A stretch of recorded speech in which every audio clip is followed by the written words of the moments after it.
to go ahead and hit the record button. For all of our friends who aren't able to join us this evening, maybe they can have a moment to watch this later. So good evening and thank you for being here. This is our first live session for Project and Portfolio 2, Business and Marketing. Now, just a quick survey.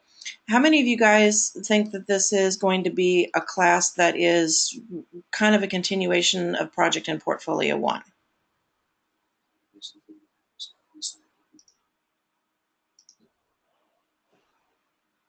Anybody? No? Okay. Well, that's good because it's actually not. Oh, Ilsa says, oh, I read the syllabus. No, it's not. Okay. That's true. Even though it has virtually the same title, it's actually a completely different class. So you're going to get to experiment with research and analysis, and you're going to get to put together a business research report. So while there are some similarities in that it is focused on marketing and brands, it's market research, we're not really promoting our own personal brand at this point. What we're doing is we're doing research on somebody else's brand, and you get to choose the brand.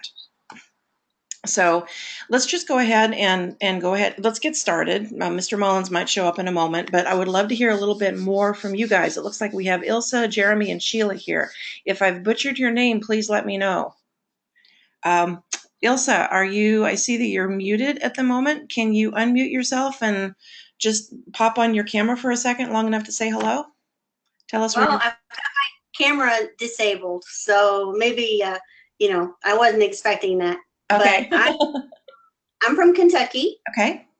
I live in Frankfort, Kentucky, and I have been in the industry for about 20 some years. I have a degree in advertising, and I'm in internet marketing right now. Okay.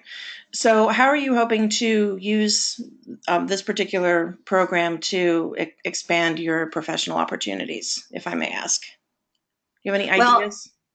Well, right now I am getting more into the analytics and more of the management situation. So this is going to come in very handy as far as coming up with ways to market who I work for. Perfect. I hope we can help you. Ask any questions that you want. I have done research and analysis for professional organizations before, so I might have some real world tips for you. Okay.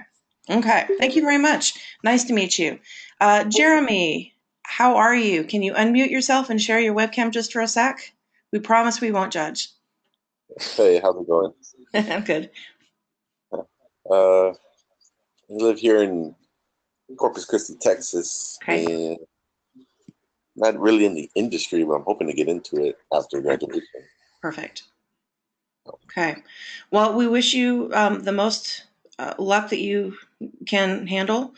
And Texas is a very affordable state. I think it's actually a great state to do business in. So if you're going to open up shop in Corpus Christi, more power to you. Hope so. Let's see. We have Sheila. Sheila, how are you? I am good. How are you doing? I'm doing well. I'm feeling lonely all here by myself, but that's okay. I'm actually driving. Okay. Wait, no. Okay.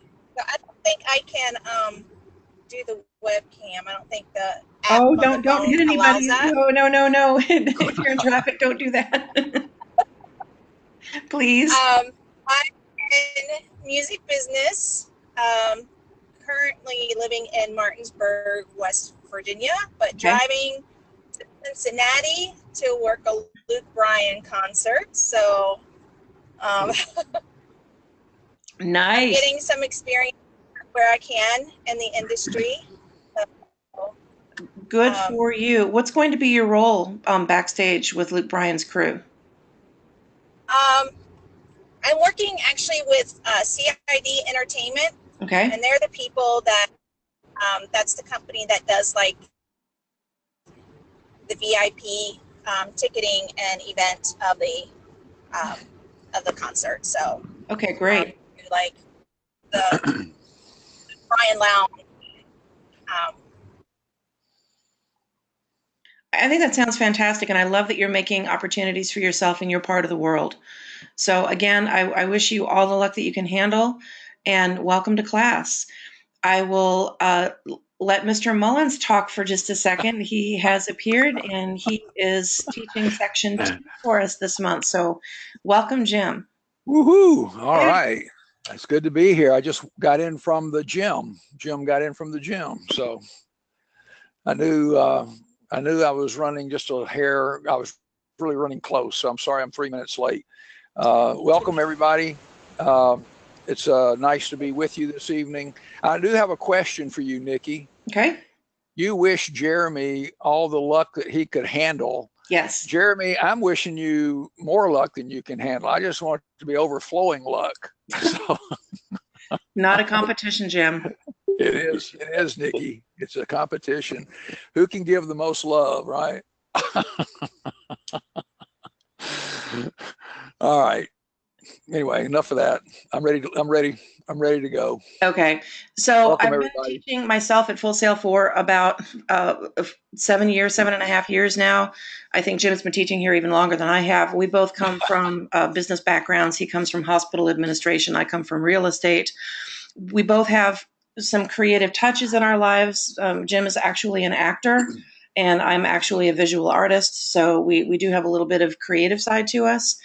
And we can help you with, we have a wealth of business experience, and we can help you with many questions that you might want to shoot our direction. So welcome, and thank you for being here. We've had an opportunity to talk about ourselves a little bit. So what I'm just going to do is push forward, try to respect your time, make sure that we're out of here by 8:25 or so, since this is advertised as no more than a 60-minute session. So what we're going to do in the portfolios, and you have 7 of them, is we're going to give you an opportunity to pause and use lessons and concepts that you've accumulated so far at Full Sail, and perhaps even in a former life at another school, and kind of mix and match them and use them to create something that is really cool, that demonstrates to a client, to a partner, or to an employer that you know how to do something that's useful and that you're ready to work. So the portfolio is specifically a place for you to stop, use skills, create something cool, put it on your digital portfolio, show folks you know how to work. So that's what we're going to be doing this month. And the class is laid out in a really ordinary way. What we do is we start talking about, why we want to do research and analysis. And then with a little bit of practice on actually doing the research as part of our assignments, we move into week 2, where we talk about other analysis tools that we can use to explore the environment.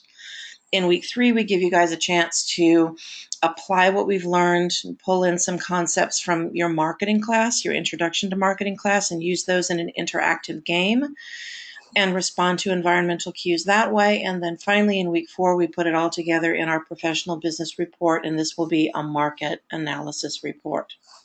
So since we're on the slide, I'd like to pose the question to you. Why do you think that research and analysis would be an important thing for a company to do?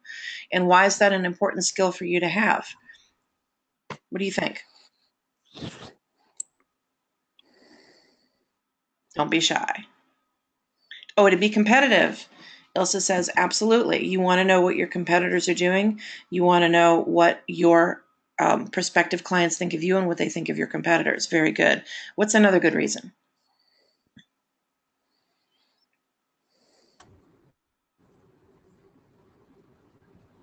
To project maybe what the customers want.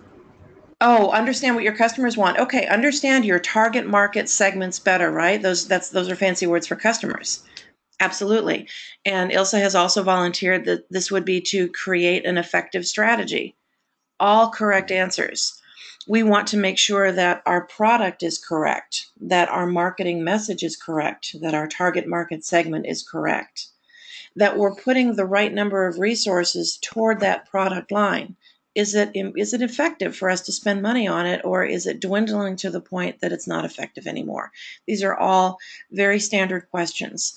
And in fact, that last question that I just posed, is it effective anymore? Here's a great example. Netflix has two branches. They have their streaming service, and then they have DVD.com. There are still 4 million households in the United States that receive physical DVDs in their mailbox in front of their house every day. I don't know if you knew that, but it's still the case. So streaming is not the only thing that Netflix does. And here's another thing that you might not know. Based on you would think that 4 million households, as opposed to maybe 75 million households that stream, you would think those 4 million households that only pay for DVDs to be sent to their mailboxes would not be very profitable if you just look at the 4 million versus the 75 million households, right? Or however many it is. But literally the only reason that Netflix is profitable right now is because of those 4 million families that get those physical DVDs. So even though it's a dwindling part of their business, Netflix is pouring so much money into developing original content that they literally have no cash except for those 4 million families that are paying the monthly fee to receive those physical DVDs. That's the truth. So it's very important for Netflix to hang on to that for as long as it's viable. But viability is the key, right? Netflix is a great subject to research if anybody is interested. I've had plenty of students interested in it, and everybody has a different angle. Okay, here's another thing that you can do with research and analysis on a company or a brand. Okay? You can use it to get a job, right? Yay, get a job. You can, in fact, let me take this opportunity to point out to you that you have a career module. It's a separate class. It's worth 1 credit hour, and you'll find it in the list of classes that you're taking this month. Okay? What it is, it's an e-publication that you download, and you keep it on your desktop, and every time you open it, if there are any updates to the EPUB, they'll automatically download from Apple for you. And it's specifically tied to this class because it's also research and analysis focused. But it's all focused on how to use research and analysis to find out where you want to work, to find out what kind of company is best for you, to find out anything that you want about that company and find out if it's a good match. So definitely do your career modules. This one is focused on career research. It goes with the research and analysis class. So let's move forward. All right. Please make sure, if you haven't already, that you're staying up to speed with everything that's going on in class. We encourage you to always read that first activity at the top that says welcome to whatever the class is. If there is a summary that your teacher has prepared for you at the beginning of each week that says view, listen, and read, and these would be all the materials they want you to consume in preparation for the week of work that you'll be doing, please make sure that you stay up to speed with that. And then for this particular class, it's also true that you want to check all open assignments as soon as the week starts. Read through them just so you have a handle on what's going on. And also please check your dashboard and your email daily for messages. You can arrange to have messages pushed to your student email. Okay? And if you have your student email pushed to your phone, you can literally be mobile anywhere in the world and you'll never miss a message from your instructor. So we kind of encourage you to do that, but nonetheless, it's always a good idea to make sure that you're opening up your dashboard and you're taking a look at what's going on at least every 24 hours. Okay. Any questions at this point, or anything that, Jim, you would like to add before we move into the material? No, no, not at all. When Nikki says check in at least once every 24 hours, I usually recommend to students the same thing as a minimum, and more frequent if you can, because you never know when that additional information or question is coming from an instructor or someone else. So yeah. Very good. Okay. Seeing as how we have no urgent questions, we'll just go ahead and jump in. What we're going to do today is I'm just going to give you a brief overview of the 4 larger main assignments that are due each week and kind of give you a feel for what's going to happen. When we get together in a couple of weeks, we're going to be talking more specifically about things that are important for you to absorb and apply for your market analysis report. So right now, I'm just going to give you an overview. When we get together in 2 weeks, I'll talk to you more specifically about insights, conclusions, and recommendations. Okay? Everything that we derive as people with experience from the data that we've collected. So right now, let's talk a little bit about your initial company research. This is due on the first Sunday. Just shorthand, we call it assignment week number 1, and our objectives this week are pretty simple. They're just to get better at research, to get a handle on using the library if you have not been using the library as a research tool, right? To get better at selecting varied sources, learn to use more than Google. Those of you in the internet marketing program are probably already pretty good at that because you live in that world. The outcome is that you're going to be better at doing effective research. You're going to be better at choosing valid and relevant sources, and you're going to be better at finding sources beyond just using major search engines. Okay? So we give you the tools to do that. You'll see that the instructions for the initial company research assignment are, I would say, medium to lengthy, but everything that you need to know is included in those instructions. And so if you read through them a couple of times before you set about trying to do the research, I think that you'll have a pretty good platform for moving forward. And also, you'll know what questions to pose to us so that we can help you before you're in a panic situation. I do want to point out something, and I know that Jim will agree with me on this, and that is when we're doing the initial company research, it's very important that we choose a brand or division that is small enough that we can do a good job researching it in the short 3.5 weeks that we have together. Okay. What we want to avoid doing is researching Nike for a couple of reasons. First of all, you'll never get it done in the short amount of time that we have, and you'll be displeased with the result. Number two, no one in their right mind would ever actually ask you to research Nike or research Disney. It just won't happen. In the real world, you're going to be faced with a very specific question. And I'll give you a random example. For instance, if you worked for Under Armour, they might ask you to research whether or not the Steph Curry branded tennis shoe, it's a basketball shoe, would sell well in South America. There are plenty of basketball players in Brazil. There are some in Argentina. Why not? It might sell well. Is it worthwhile to do that? You're going to have to look at the target market. You're going to have to look at the countries in South America. Where are the population's eyeballs focused? Is it realistic to put money toward promotions of a basketball shoe from a North American company in South America?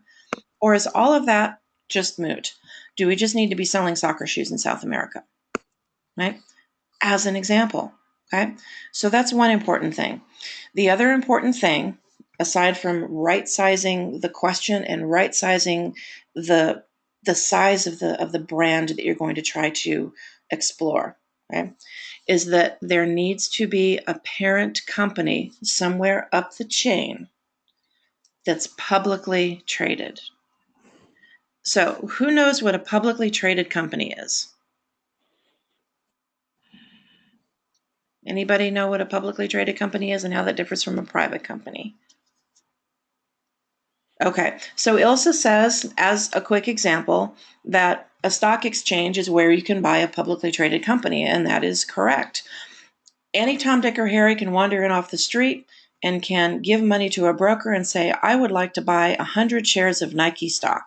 And the broker will happily say, okay. They will buy your stock for you, right? They'll take a small commission, and you'll go home happily with your 100 shares of Nike. You now own a tiny part of Nike. Right? That's a publicly traded company. A private company is one where you don't get to just wander in and buy a share of the company. It's not like that. There may be people who have equity shares in the company. They may very well have stock in the company, but it's a select few, and they've been invited to invest. You can't just wander in and buy a piece of this company. Right? The problem with that is that their financials are not available to us. Therefore, what we need to do is we need to choose a product, service, brand, or division, okay, a right-sized product or service that has a publicly traded company. That way, we can work on digging up relevant financial numbers and using them to assess the overall health of the parent company, which will eventually impact whatever brand or division you've chosen to explore for the month. So there are some examples here. And if Jim, if you're interested, if you want to talk to people a little bit about what these logos mean and how, the public company versus the division, might work out best, I'd welcome you to do that. Well, the parent company may own several different divisions, and each division may have its own corporate structure, if you want to use that phrase, corporate structure. So there may be a division president. I think what Nikki is talking about is trying to find that that division that is researchable, and it's going to be researchable if it is owned by or part of a publicly traded company. One of the problems that that people have is a lot of times they will think of something that they know about, that they see all the time, and they just assume that it's a publicly traded company. Like they'll take the New York Giants, or they'll take the Los Angeles Dodgers, and they'll think this is a big baseball team and everybody knows about it. People go to their games, and it's a publicly traded company, but actually it's not. When you hear about sports news, if any of you are in the sports marketing and media business program, you hear of owners of these different teams. They are privately owned. They are part of an bigger organization, the NFL, the Major League Baseball. One of the logos that Nikki has here is the Madison Square Garden Company and the New York Knicks. The New York Knicks is actually an exception to that because they are actually owned by the Madison Square Garden Company, which is publicly traded. There's one other exception. The Toronto Blue Jays are owned by Rogers Communications, which is also a public company. So you can do a sports team if you want. Yeah.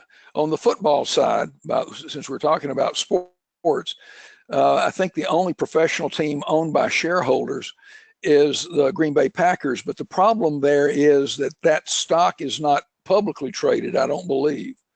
So I think for the benefit of the student in this assignment, it behooves you to stay with a larger company, one that's going to be traded on the I know NASDAQ was mentioned here, but I'm thinking of the New York Stock Exchange. You're going to find it easier to get information about them. You're going to find it easier to break down and look at their divisions. I think Nikki will address this in a moment, but as you get to the division that you can research, sometimes you find that the division may not have its own financial statement published. And if that's the case, then you could use the financials of the larger company, but you're going to be doing the research on that smaller division of that company. That's exactly right. In fact, if you want to research fashion, for instance, you could do Ralph Lauren. It's a publicly traded company.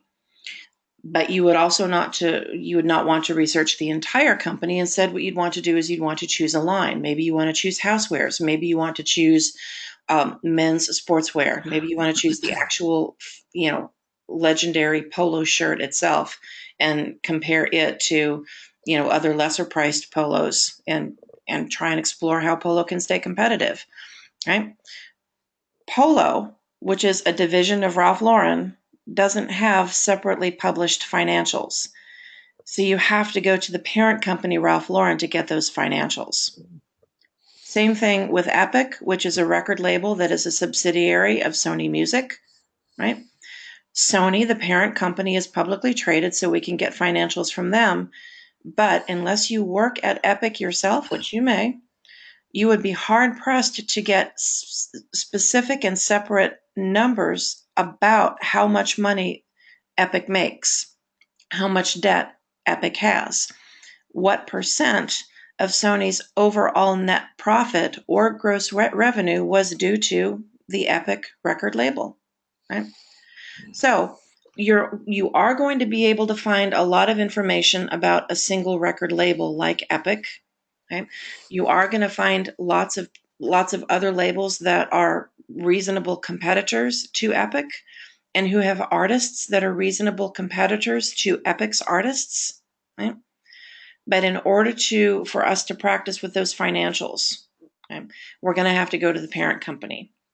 So 2 important things that I wanted to focus on here, and I know we've spent quite a few minutes on it. Publicly traded parent company is important. Choosing to research a brand or a division that is sufficiently small so that you can do it is also very important. The recommendations that you will come up with toward the end of the month have to be specific to a division or a brand.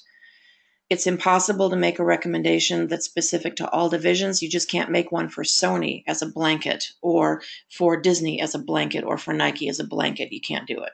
And no one would ever ask you to. It's unrealistic in the real world. So we're going to try and mimic the real world as much as possible. So I'm going to just kind of pause here for a second and see if anyone has any questions, or if Jim wants to make fun of me a little bit. Usually happens.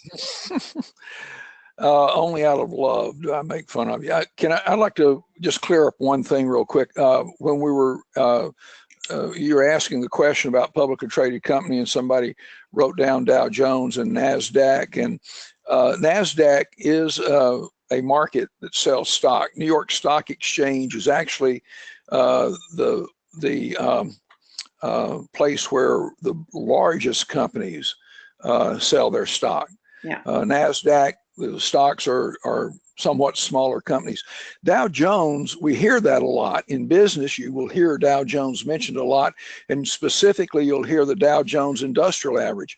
But Dow Jones itself is really more of a publishing company or an information company.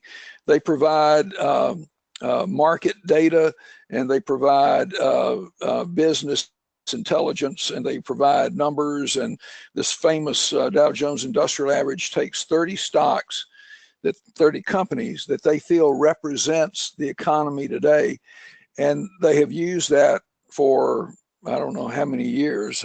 I guess I don't know how many years it's been, 30, but over 100 years, as a index that can be used to track how the economy or how the stocks are doing overall.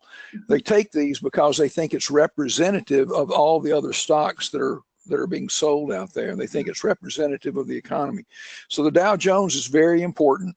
They publish a lot of important information. They are not where you buy the stocks, though. The stocks are bought on the New York Stock Exchange and the NASDAQ. Correct. Yeah, the NYSE, the New York Stock Exchange, or the NASDAQ.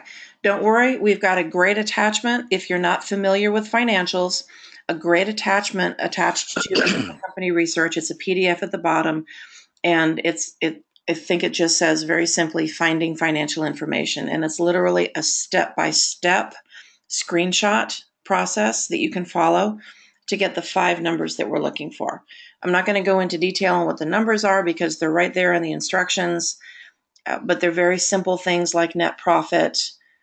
They're very simple things like how is the stock of your company performing next to one of those market indexes. Very simple things, but it gives you a really good feel and a really good overview for the general financial health of the company, and it's a good introduction to some important financials that all people who are interested in exploring companies are aware of and look to as one of the starting steps of their research.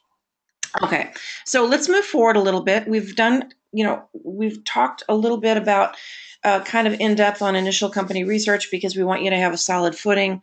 But let's go forward and just talk a little bit more generally about weeks 2, 3, and 4. In week 2, you're going to do an environmental analysis. So this is still a research effort. And along with initial company research, it is designed to feed into your market analysis report that's due at the end of week 4. What we do here is, as promised, we take a look at a couple of tools that we can use that are appropriate for exploring the current situation for the company. One is the SWOT. I know you've heard of this before. You probably did this in a business management class here at Full Sail or elsewhere. It stands for strengths, weaknesses, opportunities, and threats, and it applies to the company or the brand. The other analysis is called the STEEPLE, and that's a great acronym for another type of situational analysis. I'm going to take a breath. Here we go. It stands for sociological, technological, economic, ecological, political, legal, and ethical. So it's a great framework for looking at all of those areas of the world that could impact your parent company, your division, or your brand. And it gives us a good skeleton for doing a full environmental analysis.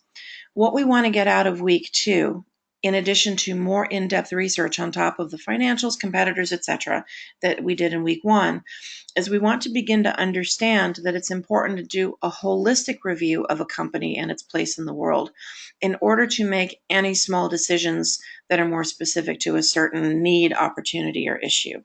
If you're not gathering all the information first before you make a decision, then you could be making a wrong step. So that's one of the primary lessons that we want to learn this week as we gather information on the environment and the situation that is affecting your company and your brand. Jim, what do you want to add? Anything? Nothing, Nikki. I think you covered it. Fantastic. Oh, no ribbing from Jim today. This is good. I've already done that. Okay. Yeah. It doesn't usually end this quickly, but here we go. Well, okay. I'm not through. I'm just pausing. Okay. Any questions about week 2? Probably not at this point, but that's okay. Okay. All right. So moving forward, what we're doing is we're looking now at the main thing that we're going to be doing in week 3. And that's the practice marketing game. Now, how many of you guys already took Introduction to Marketing here at Full Sail University? Go ahead and click on your icon. Ilsa did. Okay, Sheila did. Very good. Okay. So you probably recall a McGraw-Hill product. Oh, and Trinell is here too. Hi, how are you doing? So you've probably recalled something called practice marketing. It's a McGraw-Hill product, right? It sounds familiar, vaguely familiar. I know it's a few months ago. Practice marketing. This looks familiar. Ilsa says, I did terrible. Okay, I have good news for you. You just had a really short opportunity to get your feet wet with this practice marketing game and Introduction to Marketing because it was just, Introduction to Marketing. But here we are giving you 8 full years of turns, 32 quarters. So you're going to have a chance to make some serious coin. It's great. It's almost like a virtual internship because what you get to do with this game is not only apply what you learned in marketing about the 4 Ps. Remember, product, price, place, and promotion? Right?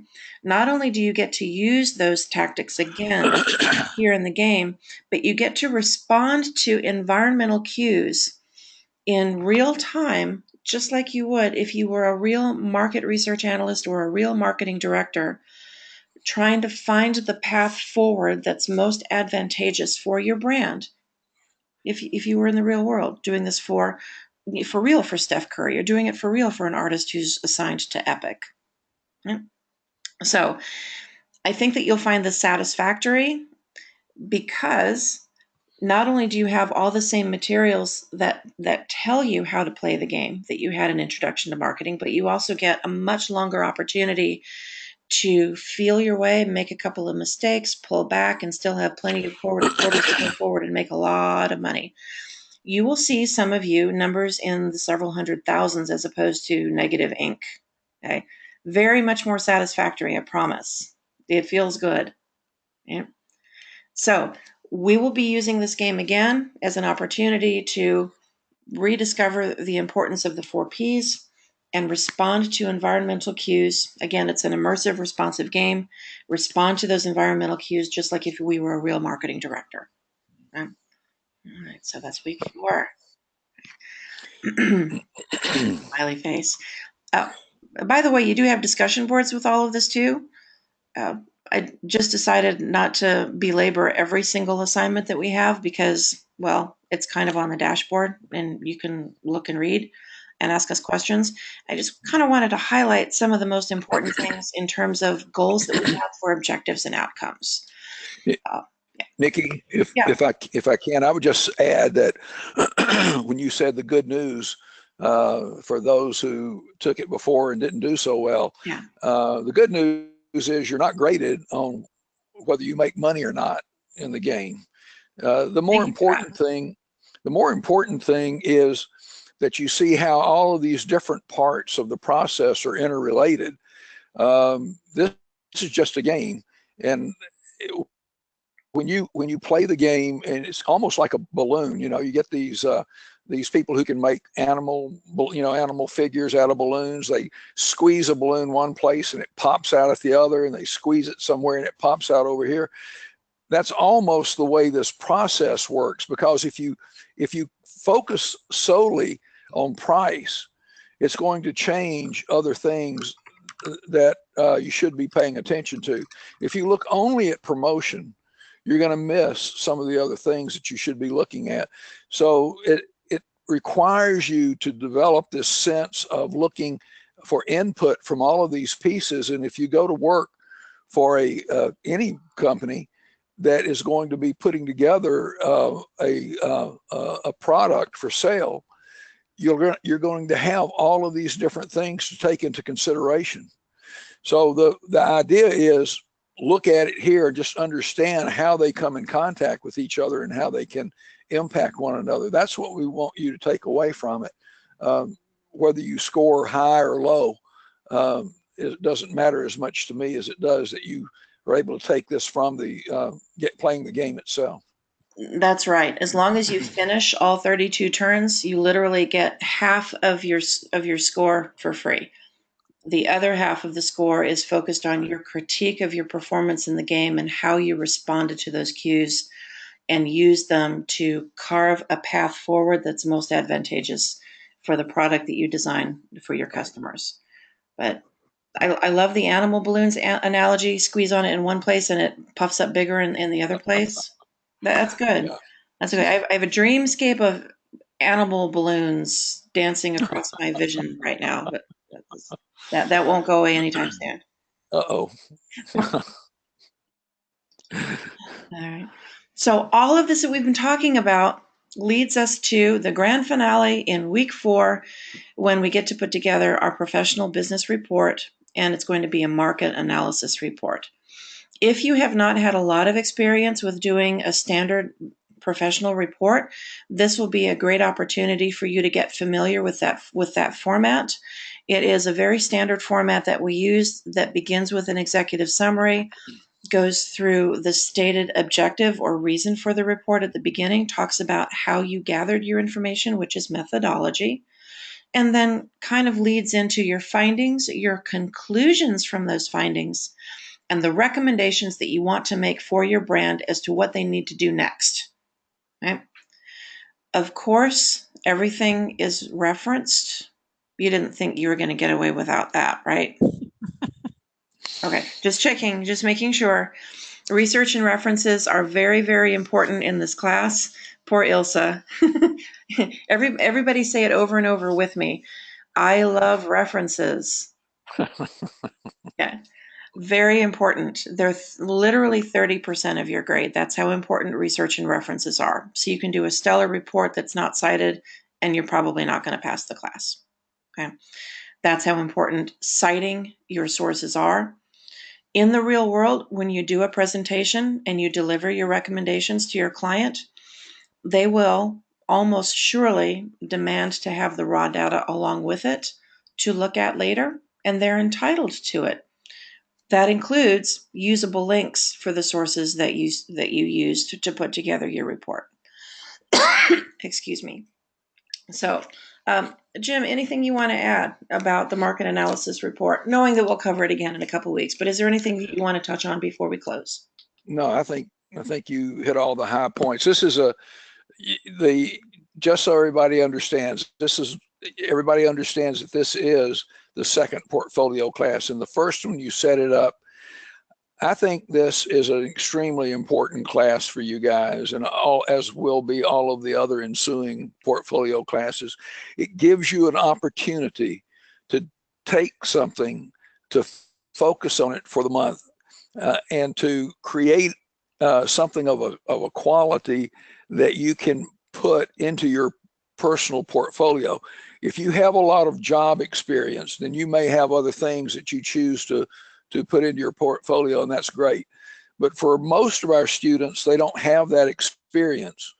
And this gives you the opportunity to do something that you can be proud of and that you can put in there. You do not want to include anything in your portfolio that is not your best effort. Mm-hmm. And if you don't do well on an assignment, if you get a C on an assignment, it usually comes with feedback. And you can take that feedback. You aren't going to change your grade, but you can change the assignment and make corrections to it so that it can be loaded up there on your portfolio. That digital portfolio is something that you're going to be able to use in the future. People want to see examples of what you can do. They don't want to just hear you talk about it.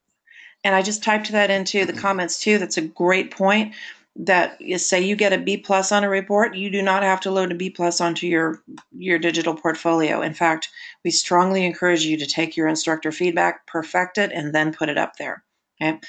These portfolio these digital portfolios that you create, they're not static, they're fluid, and they are for you to make as perfect as you want.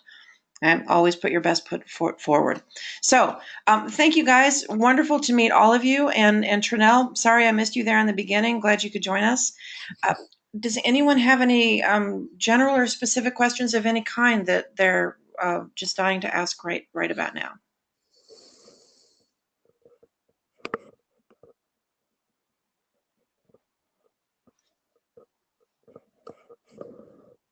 Okay. We have a comment. Go right ahead. I would like to make a point that the research and the backup for the research is really important.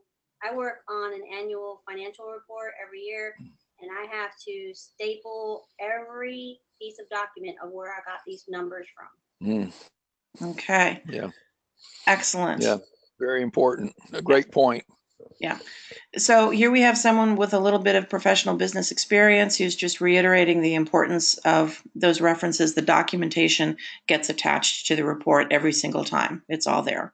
Thank you. Thank you for backing us up. Love that. Okay, you guys. Again, thank you so much for joining us. We loved meeting you. Depending on whether you're in section 1 or section 2, you'll direct your questions to either me or Jim. There's one question here, Nikki. Okay. Trinell said he had a question about the portfolio. Very good.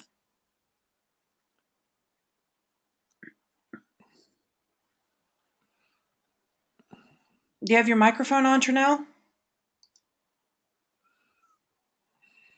Okay, now I do. Yay. I was typing in. Hello.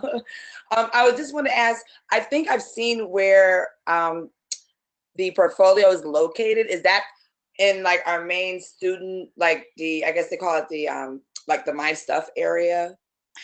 Well, there are two ways I can answer that question. First of all, the digital portfolio that we've been referring to is what you created in portfolio 1 with. Okay, right. Okay. Yeah. Okay. But there's something related but separate called your career module. It's a 1 credit hour class, and that appears under your My Stuff. Right. Okay. Gotcha. Okay. Good question. Thank you. Yeah. Your digital portfolio is what you created in portfolio 1. And there is a reminder in the instructions about how you can find that. There is. All right. Okay. Okay. Thank you. No problem. All right. Anything else before we close up shop? All right. Thank you, guys. Great to meet you. We'll see you on the flip side. Have a wonderful evening. All right, guys. See you, everybody. Have a good evening. Bye, Nikki. Bye-bye.